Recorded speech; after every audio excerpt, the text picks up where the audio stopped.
Hello， 大家好，歡迎收睇今集嘅安娜區塊鏈。今日嘅題目咧就係比特幣跌穿10萬蚊之後，究竟我哋可以點樣做呢？而家係咪進入熊市呢？嗱，今次呢個短短嘅直播時間咧，將用幾個維度咧同大家分析一下嚟緊比特幣呢個市場或者幣圈成個走勢可以發生啲咩情況嚟到再判斷而家係咪進入熊市㗎。嗱，咁見到咧最近咧大家就心慌慌啦，因為一瞓醒咧見到自己個倉咧根本就即係損失慘重啊！比特幣接連咧就跌穿咗一啲重要嘅支持位啊！嗱，見到即係跌穿10萬之後咧，又進一步下探即係9萬呢啲水平。咁啊，以太幣咧而家就喺大概3001蚊呢個水平啦。咁有好多人咧都擔心啊，其實嚟緊比特幣咧係咪有熊市嚟臨啊？因為其實你每一次跌穿咗一啲重要嘅支持位嘅話咧，你變相咧嗰個反彈力度咧都係相當之有限嘅，同埋有好多人開始咧就有一個即係好消極嘅氣氛啊，覺得而家成個幣圈咧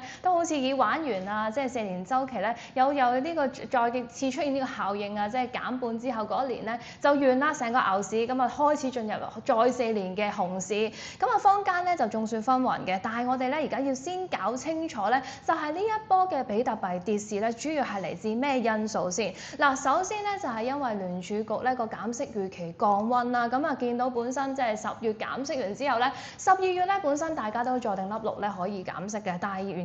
原先咧可能100%減息咧，而家跌到咧得返即係一半嘅機會，咁而家都好大呼聲咧，都講緊嚟緊12月係唔減息啦。咁啊早排咧政府就停擺咗成40幾日啦，咁有好多人都期望停擺之後咧個市場嘅流動性就可以放寬返，但係咧可惜個結果咧又喺即係大家都係失咗呢個預期啊，就係停擺結束之後咧，其實個市場性嘅流動性咧都係持續咁樣收緊嘅，因為見到美股咧個反彈動力咧係相當之有限啦，咁而 AI 嘅科技股咧亦都俾人哋話係一個即係有泡沫化嘅現象啦，咁啊令到咧成個幣市又好股市又好咧都係愁雲慘霧㗎，咁啊你美股嗰邊做得唔好咧，咁幣股嗰邊咧都做得比較差，因為而家咧嗰個 crypto 咧同個美國股市咧都有好大嘅相關性。咁啊點解咁講咧？因為你見到其實好多 ETF 咧係買咗 Bitcoin 嘅現貨比特幣或者 ETH 嘅現貨咁樣，咁變相咧你美股冧嘅時候咧，咁啊好多人咧就即係個市場性流動性收緊啦，咁啊好多投資者咧可能要賣咗手上嘅即係 ETF 啊，咁你賣出你嗰啲相關比特幣或者以太幣嘅 ETF 嘅時候，其實嗰個發行機構咧都要去贖回翻嘅，咁啊贖回翻之後，咁佢一定要流出佢嘅 即係 BTC 同 ETH 咯，咁變相呢樣嘢咧而家個幣圈咧同成個美股咧係有相當大嘅關係性喺度啊，咁所以你見到即係美股即係做得唔好嘅時候咧，其實你加密貨幣市場咧都一樣做得唔好嘅。咁但係咧有好多因素咧都想同大家咧去進一步探討翻。首先我哋睇緊嘅講緊係比特幣嗰個走勢啦。嗱，有好多人就好驚嘅，即係覺得比特幣跌穿10萬蚊。咁啊，即係加倉又唔知加唔加倉，咁啊止蝕又好似嚟唔知止蝕咁。但係其實咧，我哋投資加密貨幣嘅時候咧，咁啊好多人咧真係要上一課嘅。咁嗰一課係咩咧？就係你點樣睇比特幣呢一個資產嘅類別。你持有比特幣，你係重視緊佢嘅價格啊，定係佢中長線嘅價值？嗱，價格咧永遠係短線嘅，但係價值咧就係一個中長線嘅概念。如果我哋持有呢個資產，我係以時間上去換取佢嘅回報嘅話，我睇緊佢嘅價值嘅時候咧，其實咧可能跌穿10萬咧，你根本就唔需要驚慌啦，因為你只係會覺得，如果我用一個即係一個主動 DCA 嘅形式去購買嘅嘅時候咧，往往跌市咧先係你嘅加倉嘅好機會。嗱，我哋賺錢嘅話咧，冇理由高追係可以賺錢，但係你永遠要賺到一筆好可觀嘅回報嘅時候咧，往往係跌市嘅時候，你吸納一啲優質嘅資產咧，賺到嗰個回報咧，嗰個空間咧先會更可觀嘅。咁我相信 crypto 呢個市場都一樣啦。如果大家唔係經歷過，即係唔單止經歷過今年嘅市場，你有經歷過上一波嘅牛市，再上一波嘅熊市咧，大家都會知道啊。如果你係睇好比特幣嘅話咧，你喺佢熊市嘅時候吸納，然後作一個中長線嘅部署，或者一個每月 DCA 嘅狀態嘅話咧，你而家嘅回報咧其實係相當之可觀嘅，即係你個平均嘅持倉值咧都應該喺即係10萬蚊以下㗎。嗱，咁例如有邊個我哋可以咁樣睇咧？就係 Michael Saylor 啦，即係佢 Strategy 間公司，佢有經歷過即係唔同嘅牛熊市㗎啦。佢喺囤積比特幣咧已經有成5年幾嘅經驗。咁啊，上一波牛市佢就已經開始去做呢一個即係主動型 DCA 嘅做法嚟買入比特幣啦。咁佢而家持倉咧係有成64萬粒嘅。咁啊64萬粒呢個均價咧，咁啊都仲喺10萬蚊樓下嘅。咁所以咧變相即係如果你係以一個即係主動 DCA 嘅做法，你睇好呢一樣嘢係睇好佢嘅資產嘅價值嘅話咧，其實你真係唔需要驚㗎，反而你覺得跌市嘅時候係更加要吸納。但係咧，如果你係一個投資者，你係想即係可以短線獲取一個獲利空間，即係譬如可能我持有 BTC， 我純粹係以1年嘅時間，我只係可以俾1年嘅時間 BTC， 但係咧而家已經過咗1年啦，咁你就唔好再加倉啦，因為你本身咧係以一個短炒嘅概念啊，咁你短炒嘅概念嚟到講咧，就係你根本去承擔唔到佢嚟緊熊，如果真係進入熊市帶俾你嚟嗰個價格波動，咁變相咧你真係唔願意去用時間嚟為佢嘅價格去埋單啦。咁呢一類嘅投資者咧就要小心啦。如果你係真係咁諗嘅話咧，咁我就建議你唔好喺低位加倉啦。但係如果你係一個承受到佢嘅價格波動嘅投資者，然後可以持有中長線睇好佢嘅價值嘅話咧，咁就算咧你跌穿咗10萬咧，其實我覺得都係一個即係你會係中長線喺唔同嘅支撐位做一啲吸納嘅舉動咧，都係一個好好嘅部署時機嚟嘅。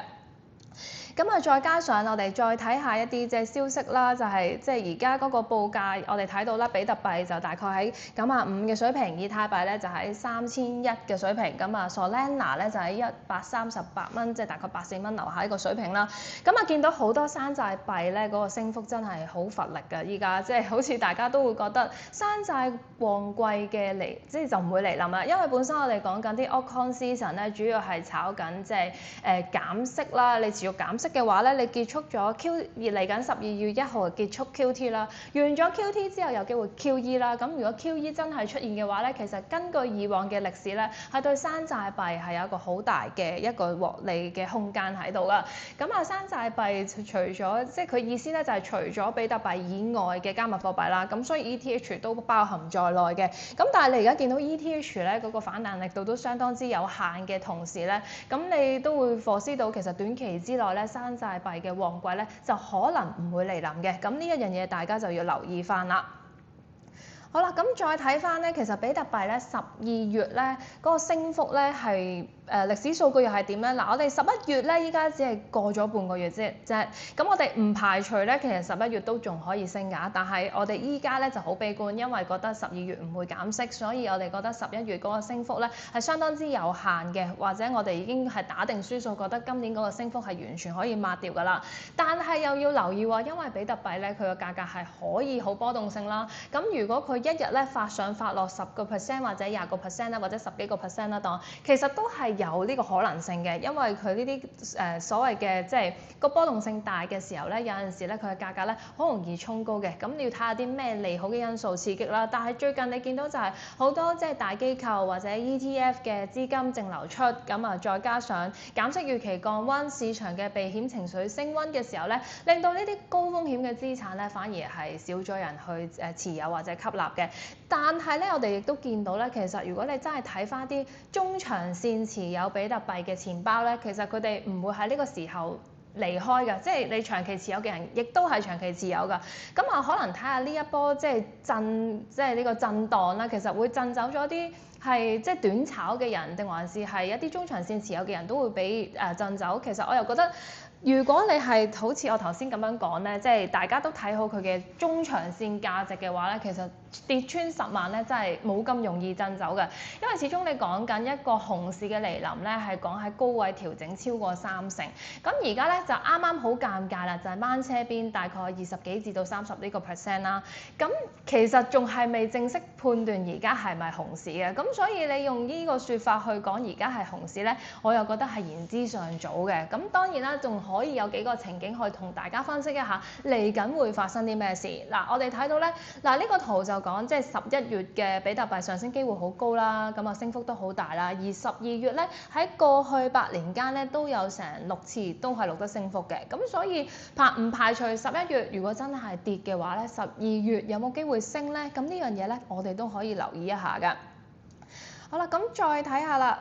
嗱，呢一個咧就係一個市場嘅恐慌指數啦，即係好似我哋有陣時炒股都睇 RSI 會唔會超賣啦，咁我哋炒幣咧都可以睇下呢一個恐慌指數咧有冇超標嘅。咁見到而家咧係可以話差唔多接近新低10幾嘅呢個水平，咁呢個水平又代表啲咩咧？咁對上一次發生咧10幾呢個水平咧，其實喺4月嗰陣時，咁啊比特幣跌到得返7萬幾蚊，咁嗰陣時係真係極度恐慌嘅。咁我唔明點解而家成10萬蚊，大家都要即係覺得係跌到咁恐慌，咁可能因為你高位回落，大家驚係嚟即係有熊市嘅嚟臨，所以會特別恐慌啦。但係其實睇翻而家都係9萬幾啦，咁9萬幾係咪真係要咁恐慌咧？嗱，你7萬幾好恐慌，因為你由成10萬跌落嚟，咁依家我哋都係回調2成幾，咁我恐慌程度有冇嗰陣時4月咁誇張咧？同埋其實睇翻呢個恐慌指數咧，如果一旦觸及去到10幾呢啲水平嘅時候咧，其實好快咧就會見底反彈㗎啦。咁唔排除歷史會重現啦。如果真係一個即係所謂嘅可能，就算典型嘅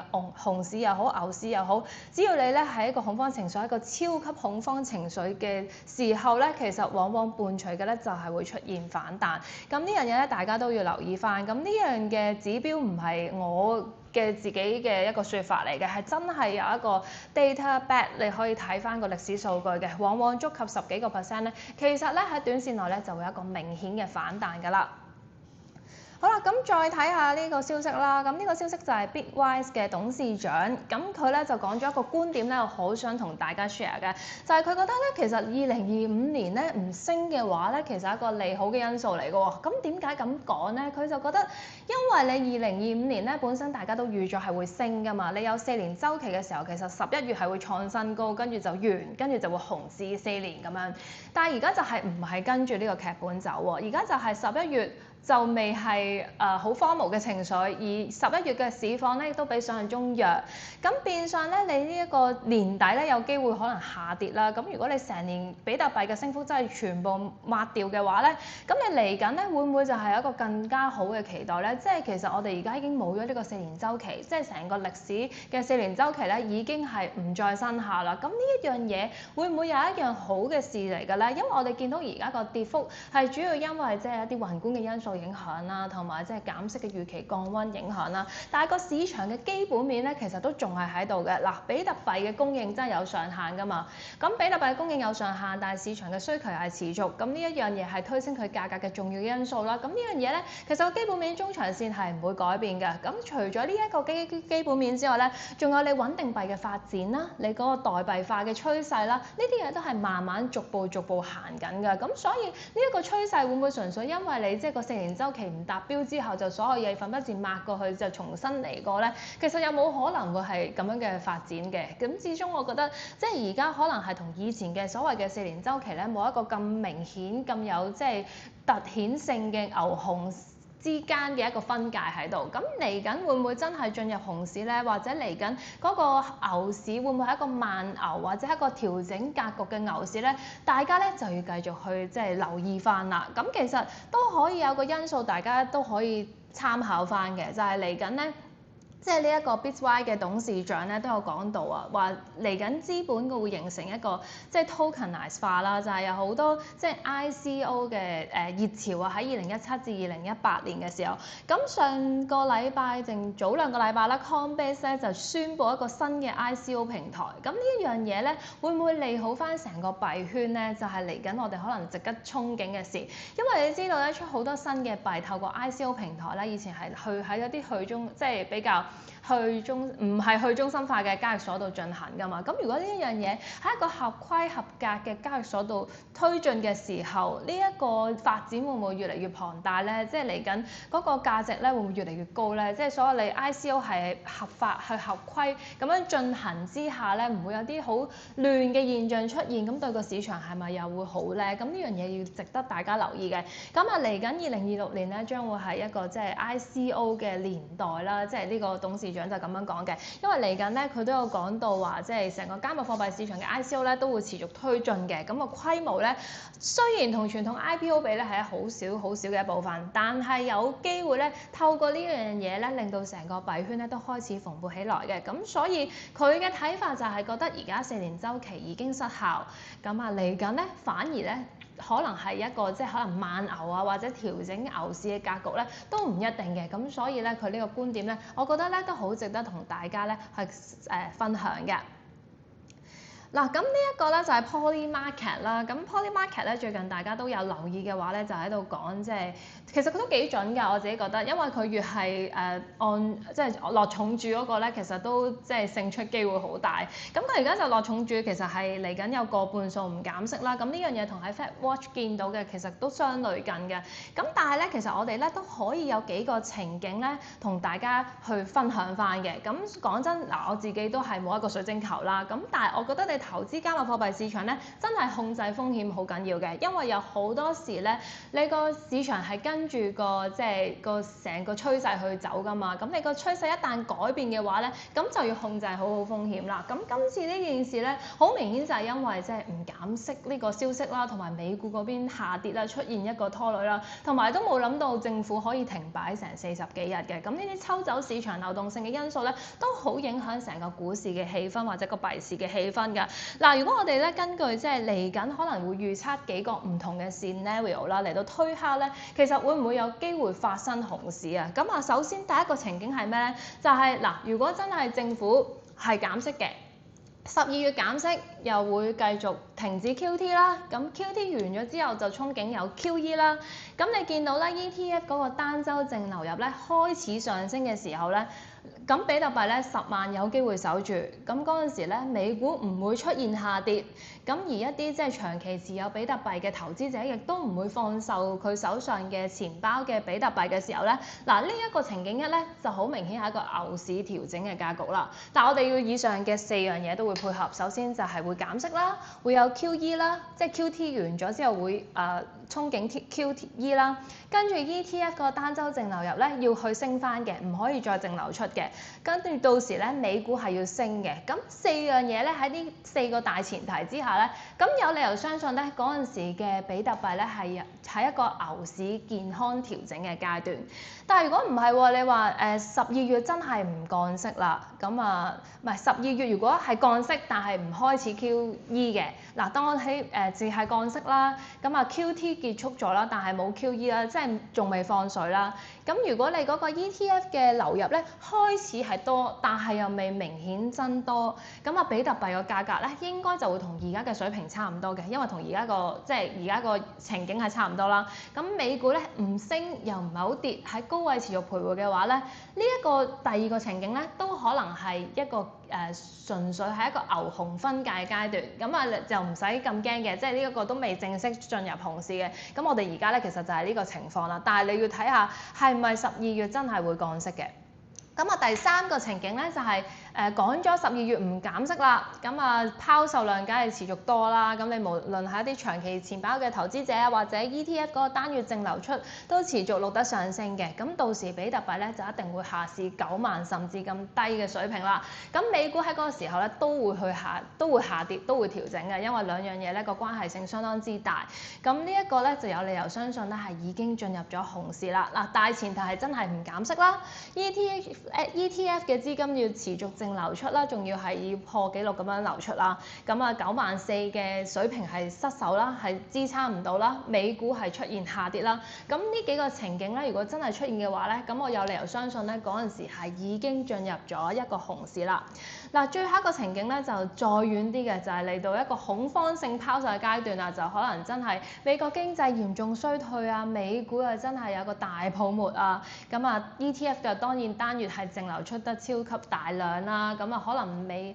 特朗普又喺個中期選舉之前咧又做咗啲嘢令到大家穩定唔到民心嘅，咁呢一個就係最差嘅情況啦，就係完全係爆煲嘅情況。咁暫時我睇咧，依家都只係即係唔減息啦，就 hold 住個 QE 啦。咁啊，淨流入嘅 ETF 嘅數量咧都要持續去觀察啦。咁啊94000呢個位咧係要試下水溫佢守唔守得住啊。咁所以美股咧暫時咧都冇出現個明顯嘅泡沫嘅，咁就係而家我哋所見到嘅情況啦。咁所以大家要留意住呢4個 scenario， 將來我哋嚟緊嗰個減息預期之下可以喺邊個走勢。咁如果咧真係按照劇本走嘅話咧，真係一旦唔減息嘅時候咧，其實大家咧都要有心理準備咧，係有機會進入熊市㗎。因為你一旦喺高位調整超過30% 嘅時候，其實就係一個明顯嘅熊市進入信號啦。咁到時你想唔想去加倉咧？想唔想撈底咧？就係你嘅心態係點樣啦？就係好似我頭先一開始影片同大家講，你持有比特幣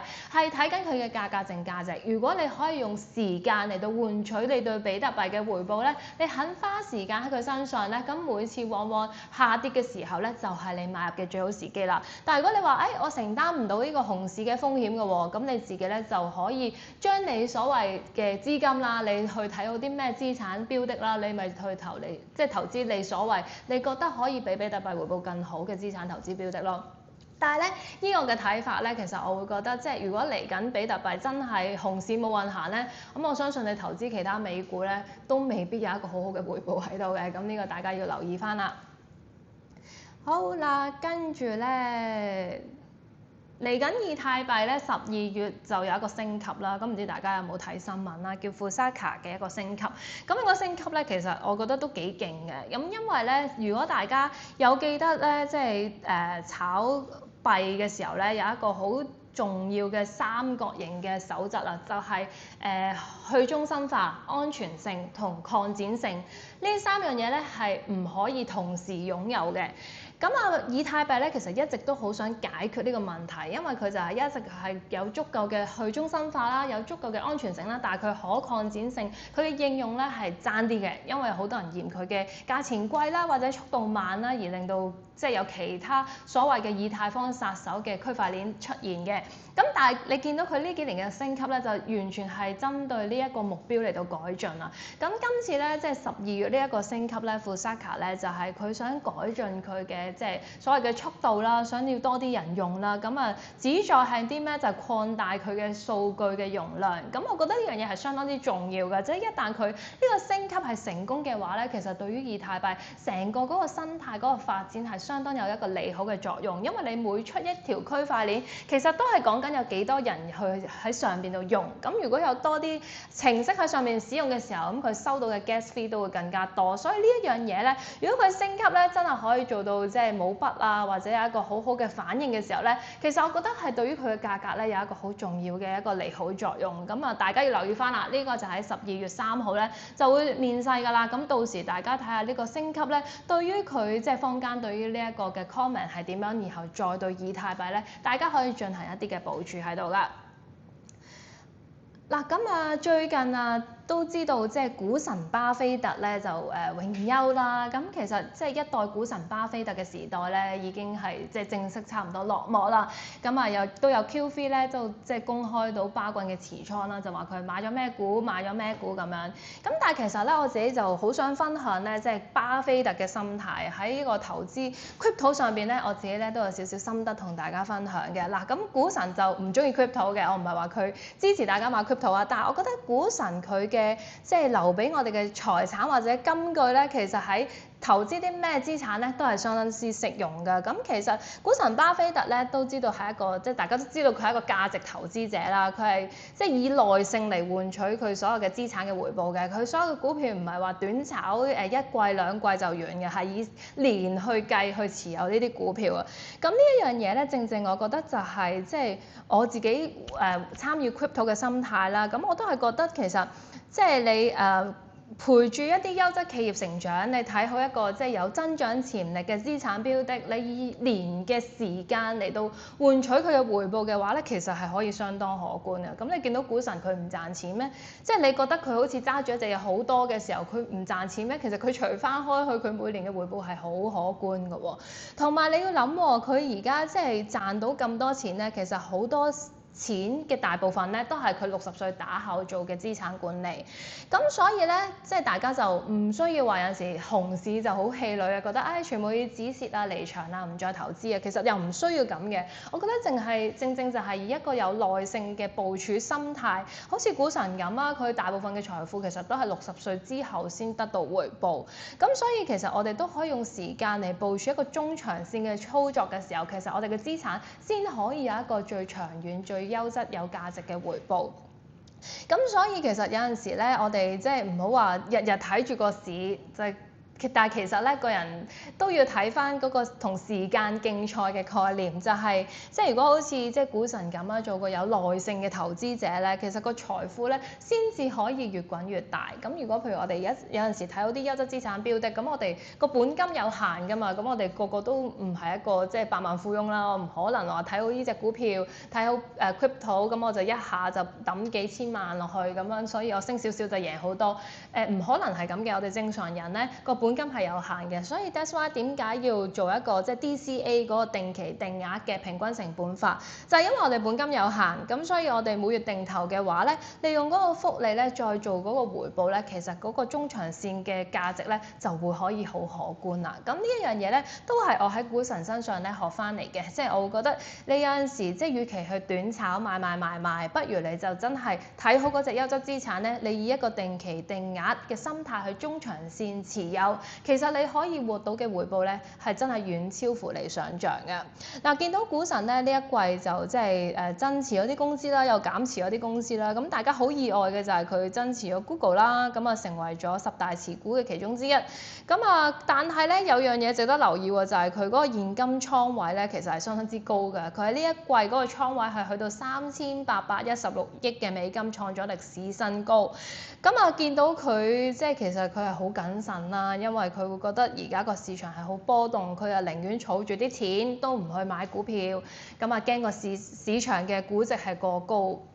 咁所以咧，大家都要留意翻即係美股嗰邊嘅風險啦。咁會唔會啊？即係因為而家個估值太高啦，咁會唔會因為咁樣咧而有一個泡沫化出現咧，或者一個好大嘅高位回吐咧？咁大家都要留意翻啦。因為股神佢即係操作咗咁多年，佢都咁謹慎嘅時候咧，佢都去同大家講咧，寧願留咁多現金啊，因為佢呢間公司係一間資產管理公司嚟㗎嘛。咁如果你一間資產管理公司，你係幫人投資嘅，但係你唔幫人投資，你全部儲晒 cash， 咁其實啲人都會話你點解我冇俾你投資做咩？我自己擺銀行唔好。咁但係巴菲特都係採用一個唔投資咁多嘅做法，證明佢係覺得個市係有幾咁大嘅波動性。咁所以呢樣嘢大家都要留意翻啦。但係佢喺呢個時間咧都加持 Google 喎，咁我就覺得其實 Google 係咪真係有佢嘅潛力喺度咧？定還是佢而家嘅現價都未充分反映到佢將來嘅估值咧？咁大家都可以留意下股神呢一個舉動背後嘅玄機係啲乜嘢啦？好啦，跟住啦，呢一單新聞咧都想同大家分享下。咁啊，事源喺上個禮拜頭啦，就應該喺 Trump 個 Truth Social 度講嘅，就話嚟緊美國嘅房貸咧係有機會由30年去到50年。咁50年係一個咩概念咧？係一個相當之誇張嘅概念。嗱，當我哋正常人啦，30歲買到樓已經好叻㗎啦，你供30年都去到60歲啦，但係你供50年係去到80歲喎，你諗下係幾咁誇張嘅一件事。但係講緊其實 Trump 咧係有意推動呢一個50年期嘅買樓貸款啊。咁我自己就覺得呢樣嘢係相當之誇張嘅。咁但係佢推出呢樣嘢背後嘅目的又係咩呢？其實睇到美國而家個市場咧係出現一啲好矛盾嘅現象，就係你樓價咧其實係創緊新高嘅，咁啊但係嗰個存款咧亦都係持續上升，咁啊房貸利率咧即係個利息咧更加係比1、2年前更加係翻倍添。咁啊你買樓就好貴啦，而你賣樓咧你再買翻層樓翻嚟，你供樓個利息又係好貴，咁所以變相而家好多人喺美國有樓咧，但係變現唔到嘅。呢一個房子嘅資產咧係一個唔流動性嘅資產嚟嘅，咁供需咧係嚴重失衡，因為你樓都賣唔晒，其實你起樓嘅公司更加冇得再大力咁樣起樓，變到成個市場係凍結咗好多錢喺度嘅。咁但係 Trump 呢一個咧50年期嘅貸款，其實佢想推動啲咩咧？其實就係想推動啲後生仔去買樓，咁佢就覺得，好多人覺得啲房太貴，咁我將佢拖長嚟講，咁你咪買到咯。有啲後生仔覺得自己收入唔多喎，但係如果我除翻50年嗰個房貸，其實你會相比30年嚟講，每月係供少咗。咁雖然你可能頭10年都係供緊利息啊，但係呢樣嘢咧就會令到即係所謂嘅Z世代咧就有機會買樓啦，就會令到嗰個房嘅流動性咧就冇咁凍結啦。但係呢一樣嘢咧，就係一個好大嘅一個危機嘅炸彈啊！即係點解咁講咧？因為你個債務週期延長咗，其實個風險只會移後。你表面上好似有人買樓喎，但係諗下，你真係去到80歲嘅時候，你都仲要供樓，係一件幾咁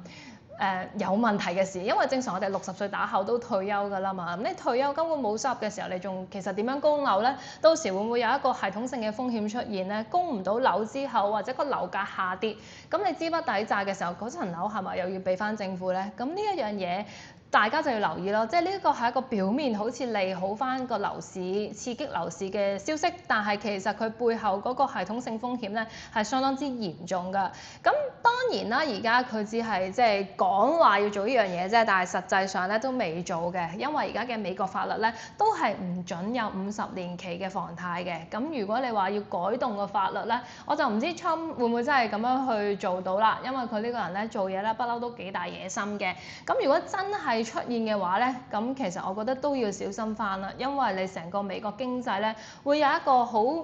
滯後嘅系統性風險喺度，咁可能唔係波及我哋而家呢一代嘅人，但係你下一代或者再下一代嘅人咧，其實個影響性係相當之深遠嘅。咁所以我覺得呢間消息咧就都要大家留意翻咯，即係知道翻美國而家經濟面對緊嘅咩問題。咁有好多嘢其實係表面可能係遮蓋住嘅，但係中長線嘅風險咧，其實大家都唔應該忽略㗎嚇。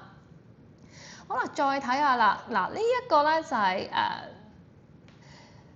CFTC 嘅主席人選啊，叫阿 Mike 啊。咁啊 CFTC 係咩嚟嘅咧？就係一個叫做商品期貨交易委員會。咁啊嚟緊講咗咧，就話即係嚟緊 crypto 市場咧就唔係受 SEC 監管啦，係受呢個 CFTC 去監管。咁而呢一個咧就係新任嘅主席啦。咁見到其實政府係將成個即係證券市場同加密貨幣市場咧係完全係分割㗎。咁變相呢度有呢度規管，嗰度有嗰度規管，其實都係一件好事嚟嘅。因為如果你係行 SEC 嗰套咧，好多嘢都好嚴。但係如果你有另一個即係委員會咧，即係去幫手去規管嘅話咧，咁我相信咧成件事咧嗰個即係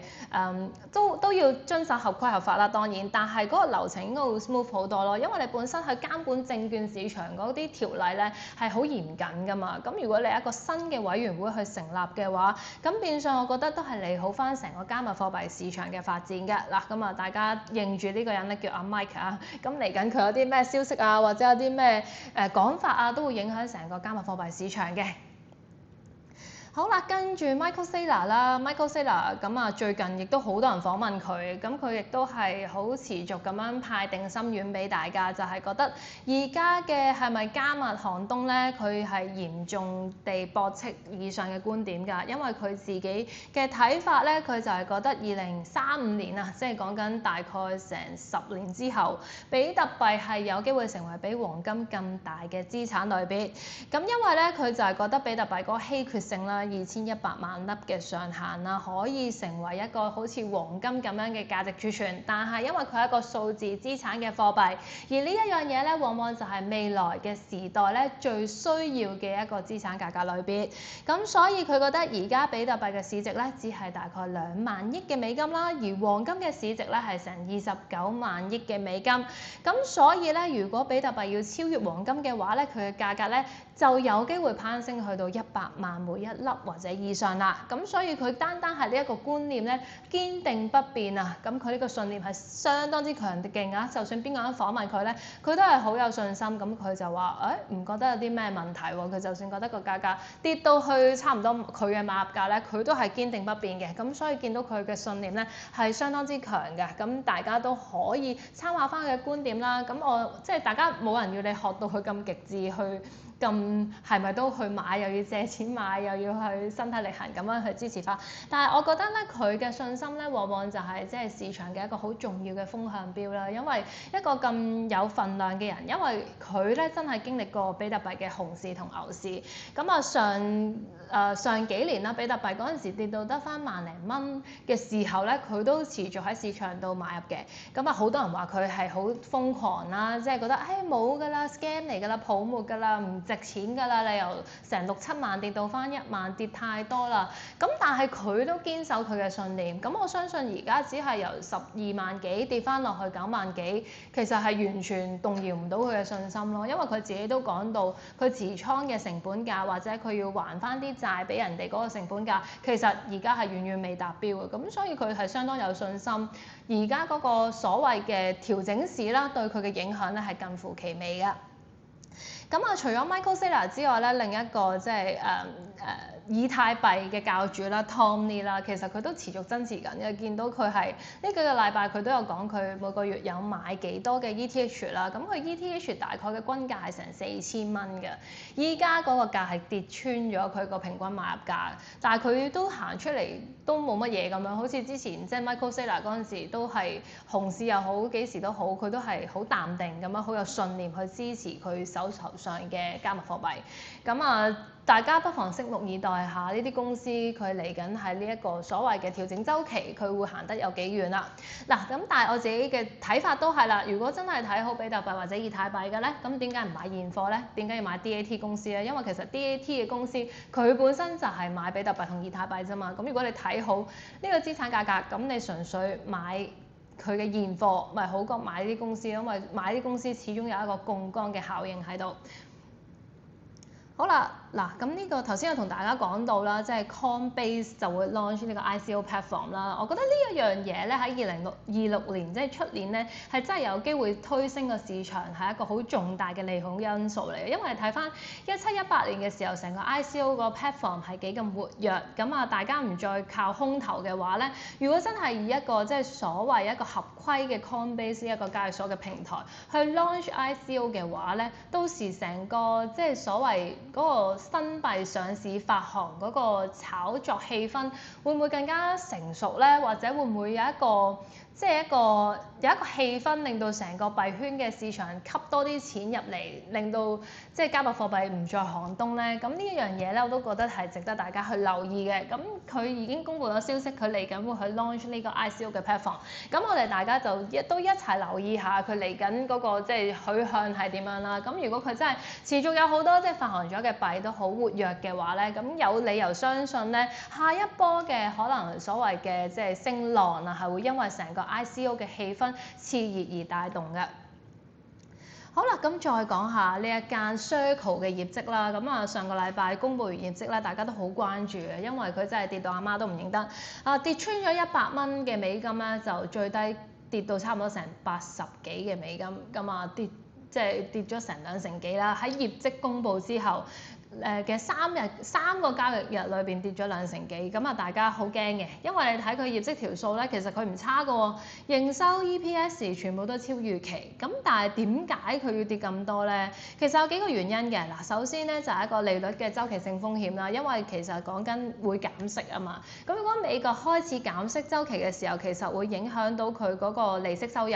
因為本身佢呢個穩定幣嘅發行咧，佢背後其實係有一個即係收取利息嘅概念嘅，就係攞嚟自 USDC 個儲備資金投資翻啲美國嘅短期國債嚟做一個利息收入。咁佢差唔多90%幾嘅收入都係嚟自利息收入。咁如果你一旦利息下跌嘅話咧，對佢個收入一定會造成影響，呢一個係無可置疑嘅。咁但係呢個影響可以有幾大咧，就要係一個疑問啦。因為你見到其實 USDC 嗰個流通性咧，而家就越嚟越多啦，因為佢始終一個合規合法嘅一個即係穩定幣啦，喺政府監管之下咧，其實係持續推進嘅。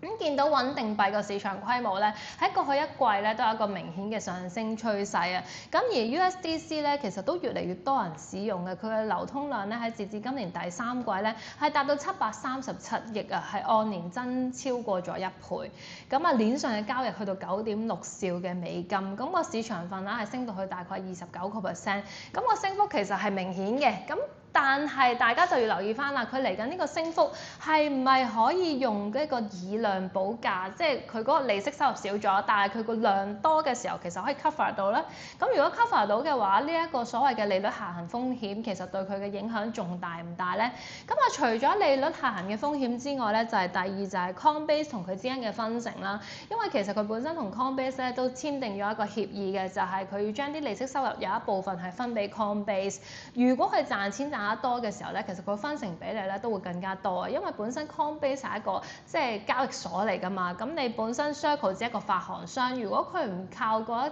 啲即係多人用嘅交易所嚟到宣傳嘅話，嚟到利用佢嚟到推廣多啲 USDC 嘅流通量，其實佢好難喺市場度攞到 market share， 所以佢呢一部分一定要靠 Coinbase 嘅。但係嚟緊咧，可能佢哋嘅協議咧都要續期。咁要留意翻就係佢續期之後會唔會有一定嘅調整咧？即係會唔會其實可能 Circle 自己都有一個議價嘅能力，佢可以唔使分成咁多俾 Coinbase 咧？如果佢自己本身有一定嘅議價能力嘅情況底之下，或者可能佢唔同 Coinbase 完全合作啦，佢將呢樣嘢可能分俾其他嘅交易平台，咁會唔會佢嗰個利潤空間可以好啲咧？咁大家就可能要留意翻啦，因為睇翻其實 USDC 喺今年啦，佢同幣安都有一啲合作嘅，咁但係呢個合作係咪持續性咧？大家就可能要留意翻啦，即係會唔會嚟緊佢想咁依賴 Coinbase 嘅時候，佢同其他平台合作，咁可以將呢一部分本身俾 Coinbase 蠶食嘅利潤可以收細翻啲咧，咁就唔會咁影響佢嘅盈利空間。不過咧，呢一次即係業績之後股價下跌咧，其實有一個最大嘅不明朗因素咧，就係嗰一日喺個業績發佈會度啦，咁喺電話嘅會議上邊咧，咁就有管理層講話，其實嚟緊嗰個禁售期咧就有機會喺星期5度結束，因為本身大家都即係 forecast 係禁售期你上市之後180日㗎嘛，咁但係佢無啦啦就話，其實咧佢嘅招股書係有講到咧，就話一係就係鎖定180日，一係咧就係披露第三季業績之後嘅第2個交易日。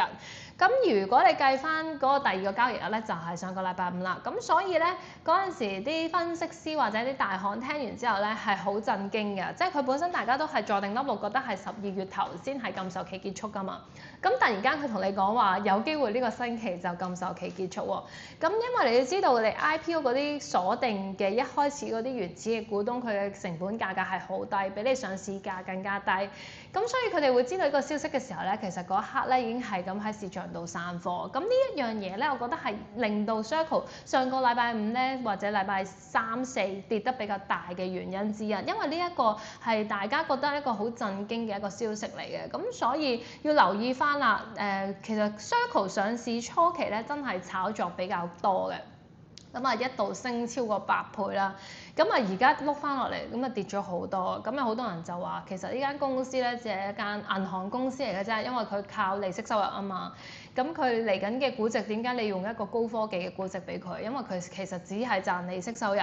但係咧大家都要留意翻喎，因為佢嚟緊會推出一個區塊鏈嘅平台，咁啊叫 Circle Arc，咁啊呢個 Arc 嘅平台咧就會做一個 Arc 嘅代幣，咁呢一樣嘢咧係可以增加佢嘅收入嘅。不過你要自己去起一條區塊鏈咧，其實佢投入嘅成本亦都相當之大。咁所以有啲分析員咧都會係又唔可以話唔睇好嘅，但係因為覺得佢無啦啦投入嘅成本咁多咧，都擔心佢嚟緊可唔可以真係如期推進去做到佢想做嘅嘢。咁一旦如果佢推出嘅區塊鏈你有人用嘅，你咪增加收入咯。但係如果你前期投入得咁多嘅時候，你冇人用嘅時候咧，其實咧又會係影響你自己嘅公司嘅生意嘅。咁所以而家大家對於 Circle 嗰個基本面咧都係15、16啦，即係覺得而家佢唔係一個可以俾到佢好高估值嘅空間，咁所以令到佢嘅股價有一個大幅嘅獲利回吐喺度。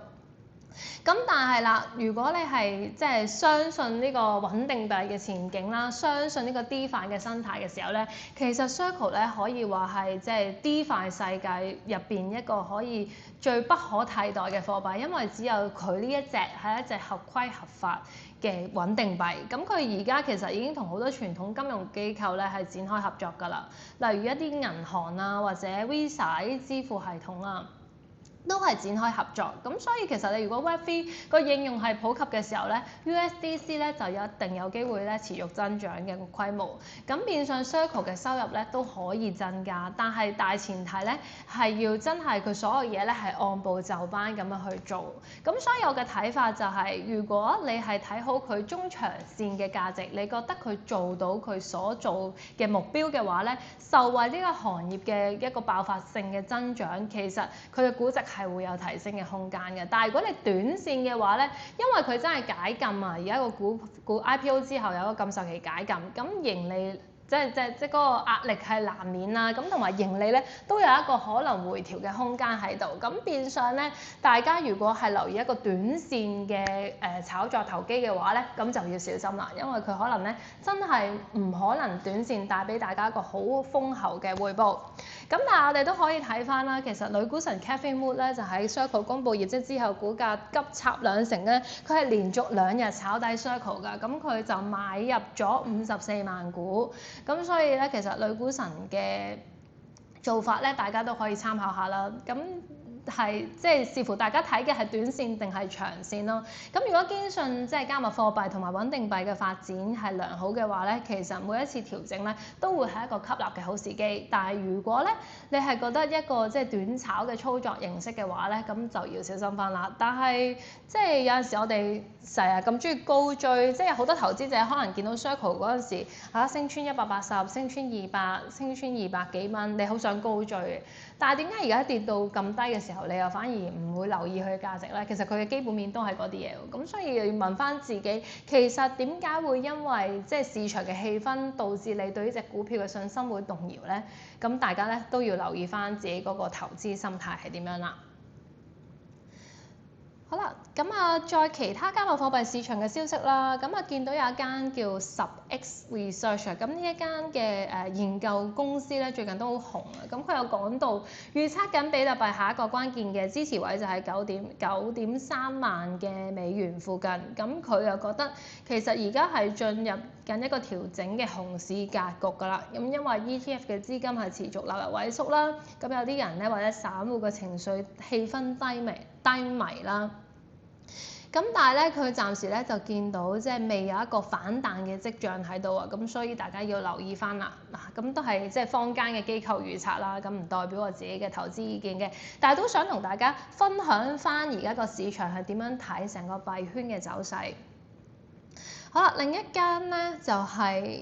有機構白眼去分析翻咧，即係而家都係話比特幣可能進入一個小型嘅熊市階段啦，因為見到佢嘅總市值升到去某程度上之後，個交易量就持續下跌啦，咁表明嗰個市場參與度係有限。如果個情況係持續嘅話咧，咁就要留意翻咧嗰個幣市係咪進入一個小型嘅熊市階段啦。咁但係咧而家都係有好多個潛在嘅催化劑喺度嘅，咁所以咧目前都係不明朗因素比較多啊，咁所以大家都要留意翻嚟緊個流動性咧係高定係低啦。好啦，仲有一間公司啦，咁呢一間就有講到即係減息預期下降啦，有一間叫做 Liquid Capital 嘅始創人啦，佢就話即係都係頭先流動性嘅問題啦，但係佢就覺得咧3000去到3300蚊嘅 ETH 咧係一個好好嘅炒底機會。佢話之前咧以太幣因為黑天鵝咧就回調去到2700，但係咧有呢個借貸槓桿狀態之下堅持咧令到佢即係佢叫人唔好炒槓桿係啦。咁啊回調嘅時候咧就加倉炒底，要耐心等待，因為佢覺得上一次嘅黑天鵝事件，如果你係有槓桿嘅話咧，就會導致個壓力好大。咁但係佢係睇好 ETH 嘅，但係佢會覺得咧唔好開槓桿嘅話咧，持有現貨咧就可以即係掌握一個好好嘅入市機會啦。好啦，仲有呢一個就係 Sophie 啊，呢一個係一個上市金融服務公司，咁佢就進入加密貨幣市場啦，提供比特幣、以太幣嘅交易。咁見到頭先有瀰漫住咁多熊市嘅氣氛都好啦，其實市場都仲係有好多利好加密貨幣市場嘅消息嘅。咁啊 Web3 其實喺世界各地都持續推進啦，咁有啲唔同嘅公司咧都開始涉足加密貨幣嘅行業啦，咁所以其實又未去到咁悲觀嘅個市場。好啦，呢一間就叫 Bitfine 啦，就宣布退出2年挖礦比特幣嘅挖礦業務，咁啊轉型 AI 嘅，咁啊同之前嗰啲加密礦企一樣啦，就嚟緊好多加密礦企都會轉型 AI 㗎啦，因為而家講緊嗰個挖礦成本就越嚟越貴，咁變相你去做 AI 咧就更加有數為，咁啊見到好多公司咧都接連咁樣退出去挖礦，然後就參與 AI 嘅算力業務㗎。好，我睇下啲ETF 流入情況啦。Bitcoin 過去嗰2個星期其實都係淨流出比較多㗎。咁啊 ETH 都係淨流出比較多啦。咁但係 Solana 咧嘅 ETF 咧就淨流入嘅。咁啊可能因為佢 base 係好細啦。咁但係咧，大家都要留意翻啦。如果睇翻頭先一開始節目同大家講嗰幾個情景咧，如果 ETF 淨流入有一個轉勢嘅跡象嘅話咧，有理由相信依家係一個即係牛市健康調整嘅階段。咁所以我哋都要留意翻一啲指標啦，就係其實嚟緊即係加密貨幣，如果真係有機會失守9萬，又會係點樣咧？咁到期時係咪市場嗰個避險情緒主導翻嘅氣氛啦，還是係真正佢嘅基本面出現改變咧？咁啊，再加上睇翻啊嗰個恐慌指標啦，個恐慌指標跌到去大概15咧，其實係一個極度恐慌嘅階段。咁亦都係一個其實係嗰個撈底反彈嘅好時候啦。咁雖然唔肯係咪確定話一定會進入去牛市又好，熊市又好，但係你往往咧嗰個恐慌指數去到15呢個階段咧，係有一個短線搏反彈嘅機會嘅。咁所以咧，大家留意翻啦，今年4月嘅時候咧，比特幣曾經就去到75000啦，咁嗰陣時嘅即係恐慌指數就去到大概15啦。咁之後換嚟嘅咧就係比特幣持續上升啦，咁啊最多係升咗大概60%啊。咁所以唔排除即係今次觸及呢一個恐慌指數之後咧，嗰個市場係會點樣走？咁另外咧都要睇翻啦，即係其實而家講到挖礦個成本好貴啦。咁如果你個挖礦成本咧持續係咁貴嘅話咧，其實對於個比特幣嘅價格咧都有影響嘅。咁如果真係去到嗰個挖礦成本啦，咁喺挖礦機開始關機嘅時候咧，咁啊變相呢一個即係嗰個供應就會大幅減少啦，因為你唔再挖礦啦，你跌到去某個位唔再挖礦，咁啊供應減少嘅時候，個需求如果都係持續上升嘅時候咧，其實個價格咧又會因為咁樣而推升啦。咁大家可以留意翻呢啲相關嘅唔同嘅消息啦，去評論翻其實嚟緊嘅比特幣市場究竟係真係進入一個即係牛市調整嘅階段啦，定還是係一個慢慢嘅熊市嘅階段啦？嗱，咁其實我哋最後咧都要即係冇一個好明朗嘅一個水晶球，即係我哋唔會知道12月最後會唔會有一個即係所謂嘅大反轉啦，因為始終你所有嘅嘢你都係冇一個即係預測嘅因素喺度噶嘛，咁唔排除咧，即係而家嘅 crypto 市場咧就同美國咧有一個即係股市上有一個好大嘅相關性，咁大家都要留意翻，其實我哋而家嗰個風險管理做得好唔好？如果你做得好嘅話咧，會唔會其實喺下邊一啲唔同嘅支撐位，其實就係一個入市嘅最好時機咧？嗱好啦，最後啦，講翻啦，富途咧就係即係香港證監發牌嘅一個即係最大嘅科技券商啦。咁我哋提供一個虛擬資產嘅交易啦。我哋平台上咧係冇任何嘅所謂嘅空氣幣啦，亦都唔開槓桿、唔開合約啦，係合規、合法、合監管嘅。咁所以喺我哋嘅平台咧上邊 trade crypto 咧就會係一個即係最好嘅選擇啦。好啦，嗱，今日同大家分享咗咁多即係加密貨幣嘅市場消息啦，咁都想大家咧自己咧喺背後咧做下功課，或者自己喺背後消化一下。如果嚟緊咧唔同嘅情景走向咧，會導致你點樣睇成個市場啦。咁最後大家都要留意翻即係12月嗰個減息因素啦。咁同埋12月頭咧，其實真係會結束 QT 㗎嘛。咁其實會唔會真係會放水咧？呢樣嘢都係我哋好值得關注嘅嘢。如果即係機構持續出貨嘅話，其實又有啲咩人會入市咧？或者喺呢個時候，我哋俾所謂嘅市場氣氛主導，然後而止賺又好，止蝕又好離場嘅話，其實喺個咁低價格嘅時候，有邊個會接貨咧？其實會唔會反而咁樣係益咗啲即係所謂嘅大戶大機構咧？呢個時候咧，大家就要留意翻啦。好啦，今日嘅節目時間係咁多，咁多謝大家收睇今日嘅直播。咁如果中意呢段影片咧，就記得俾個 like 支持下。咁下個禮拜一咧，再定期咧同大家分享多啲加密貨幣嘅市場消息嘅。好，拜拜。